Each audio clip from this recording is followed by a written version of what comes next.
Hindi repo में स्वागत है। आज हम सीधे चल रहे हैं नेपाल, जहां की सियासत में एक ऐसी उथल-पुथल हुई है जिसने सबके होश उड़ा दिए हैं। जी हां, नेपाल की पॉलिटिक्स में एक जबरदस्त भूचाल आ गया है। एक ऐसी खबर आई है जो आने वाले दिनों में सब कुछ, मतलब लिटरली सब कुछ बदल सकती है। तो सबसे बड़ा सवाल जो आज हम सबके दिमाग में है वो ये है कि क्या ये सीक्रेट डील नेपाल की पुरानी जानी मानी पार्टियों का खेल हमेशा हमेशा के लिए खत्म कर देगी? चलिए इसकी तह तक चलते हैं। तो इस पूरी कहानी को समझने के लिए सबसे पहले मिलना पड़ेगा इसके 3 मेन प्लेयर्स से। ये एक ऐसी नई टीम है जो पूरा गेम बदलने के लिए तैयार है। तो टीम में सबसे पहले हैं बालेन शाह, काठमांडू के सुपर पॉपुलर और इंडिपेंडेंट मेयर। इन्होंने पुरानी पॉलिटिक्स को बदलने का वादा करके चुनाव जीता था और आज ये नौजवानों के बीच एक बहुत बड़ा नाम है। टीम के दूसरे प्लेयर हैं रवि लामिछाने। पहले ये एक जर्नलिस्ट थे, फिर इन्होंने अपनी पार्टी बनाई, राष्ट्रीय स्वतंत्र पार्टी यानी RSP, और सोचिए आज ये नेपाल की चौथी सबसे बड़ी पार्टी है।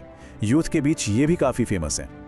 और इस टीम के तीसरे और बहुत ही इंपॉर्टेंट मेंबर हैं कुलमान घिसिंग। ये वो इंसान हैं जिन्हें नेपाल से घंटों की पावर कट, जिसे वहां लोड शेडिंग कहते हैं, उसको खत्म करने का क्रेडिट जाता है। मतलब बहुत से लोगों के लिए तो ये एक असली हीरो हैं। तो ये हैं वो 3 बड़े चेहरे। अब सवाल ये उठता है कि आखिर इनकी ये सीक्रेट डील है क्या? ये तीनों मिलकर कर क्या रहे हैं?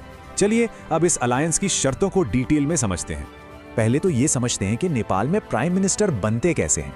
देखिए, नेपाल की पार्लियामेंट में टोटल 275 सीट्स हैं और सरकार बनाने के लिए किसी भी पार्टी या कोएलिशन को 138 सीट्स का वो मैजिक नंबर क्रॉस करना पड़ता है। इसीलिए वहां पर गठबंधन यानी अलायंस इतने जरूरी हो जाते हैं। और सच कहूं तो ये 138 प्लस सीटों का जादुई आंकड़ा पार करना ही सबसे बड़ा चैलेंज है। किसी एक पार्टी के लिए अकेले ये करना ऑलमोस्ट इम्पॉसिबल है। और बस यही वजह है कि नेपाल की पॉलिटिक्स में अलायंसेस इतना बड़ा रोल प्ले करते हैं।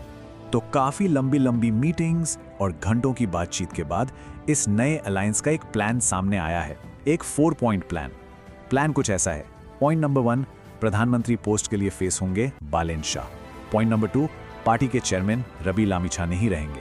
पॉइंट नंबर 3, पूरा अलायंस RSP पार्टी के नाम, उसके झंडे और उसकी आइडेंटिटी का इस्तेमाल करेगा। और सबसे इंपॉर्टेंट पॉइंट नंबर 4, सारे कैंडिडेट्स एक ही इलेक्शन सिंबल जो कि घंटी यानी बेल है, उस पर चुनाव लड़े। इस डील के बाद रवि लामिछाने का एक बड़ा बयान भी आया। उन्होंने कहा कि ये जो कंसेंसस बना है ये किसी एक लीडर के एम्बिशन को नहीं बल्कि देश की जरूरत को दिखाता है। मतलब साफ है, वो कहना चाहते हैं कि वो देश के लिए एक हो रहे हैं, किसी कुर्सी के लिए नहीं। लेकिन जैसा हर बड़ी कहानी में होता है, रास्ता इतना आसान बिल्कुल नहीं है। इस सुपर टीम के सामने अभी बहुत बड़े बड़े कांटे हैं। चलिए इस अलायंस की ताकत और कमजोरी दोनों पर एक नजर डालते हैं। तो एक तरफ इसकी ताकत है यूथ का सपोर्ट, इनकी एंटी करप्शन इमेज, पॉपुलर चेहरे और पुरानी पार्टी से लोगों की निराशा। लेकिन दूसरी तरफ कमजोरियां भी कम नहीं हैं। इनके ऊपर लीगल केसेस हैं, पार्टी के अंदर झगड़े हैं, जमीनी लेवल पर ऑर्गेनाइजेशन की कमी है और सबसे बड़ी बात, पुरानी पार्टीज की ताकत को भी कम नहीं समझना चाहिए। ये कमजोरियां इस गठबंधन को तोड़ भी सकती हैं। सबसे बड़ी चिंता की बात है रवि लामिछाने के ऊपर चल रहे लीगल केसेस। ये एक बहुत बड़ा रोड ब्लॉक है। देखिए, दिसंबर 2025 में उनकी लॉ मेकर पोजीशन सस्पेंड कर दी गई थी। उन पर सूर्यदर्शन कोऑपरेटिव फ्रॉड केस में चार्जेस हैं और चार्जेस छोटे मोटे नहीं हैं। मनी लॉन्ड्रिंग और ऑर्गेनाइज क्राइम जैसे संगीन आरोप हैं और अगर वो दोषी साबित हो गए तो उन्हें 15 साल तक की जेल हो सकती है। ये बहुत सीरियस है। और दुश्मन सिर्फ कानून नहीं है, और भी हैं। धरान के मेयर हर्क साम्पांग, जो खुद एक नए लीडर हैं, वो इस अलायंस का खुलकर विरोध कर रहे हैं। फिर कुलमान घिसिंग पर भी करप्शन के एलिगेशंस लग चुके हैं और पार्टी के अंदर वहां भी सब ठीक नहीं चल रहा है। कुछ सीनियर लीडर्स ने पार्टी इसलिए छोड़ दी क्योंकि उनका आरोप था कि पार्टी में लीडर वर्शिप यानी नेता पूजा का कल्चर बन गया है। तो अब चलते हैं सबसे बड़े सवाल पर। इन सब का नेपाल के फ्यूचर के लिए आखिर मतलब क्या है?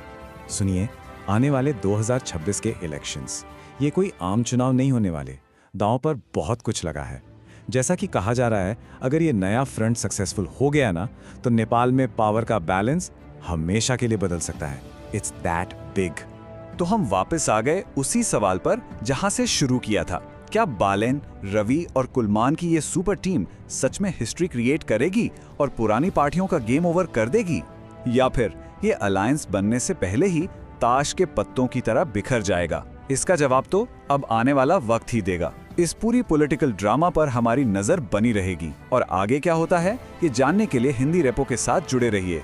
हर अपडेट यहीं मिलेगा।